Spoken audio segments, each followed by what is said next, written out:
ഇന്ത്യയിലെ ഏറ്റവും പ്രായം കുറഞ്ഞ മുനിസിപ്പൽ ചെയർപേഴ്സൺ പാലാ നഗരസഭ ഭരിക്കും. സ്വതന്ത്ര സ്ഥാനാർത്ഥിയായി വിജയിച്ച ദിയ ബിനു പുളിക്കക്കണ്ടം UDF പിന്തുണയോടെ പാലാ നഗരസഭയുടെ അധ്യക്ഷയായി സത്യപ്രതിജ്ഞ ചെയ്ത് അധികാരമേറ്റു. 5 വർഷം പാലായുടെ ഉന്നമനത്തിന് വേണ്ടി പ്രവർത്തിക്കുമെന്ന് ചെയർപേഴ്സൺ ദിയ പറഞ്ഞു.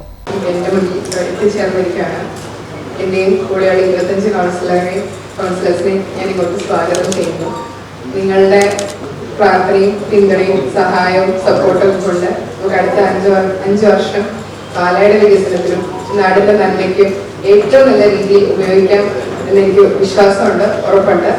അതുകൊണ്ട് എല്ലാവർക്കും ഒരിക്കൽ കൂടി നന്ദി. ഇവിടെ എല്ലാ റിട്ടേണിംഗ് ഓഫീസേഴ്സിനും ഇവിടെ പിന്തുണയ്ക്കാൻ എത്തിയ എല്ലാ എന്നെ സംബന്ധിച്ച സംഘടനമാർക്കും ആന്റിമാർക്കും സുഹൃത്തുക്കൾക്കും എല്ലാവർക്കും ഒരുപാട് നന്ദി. ദൈവത്തിനോട് നന്ദി പറഞ്ഞ് ഞാൻ എൻ്റെ വാക്കുകൾ അവസാനിപ്പിക്കുന്നു.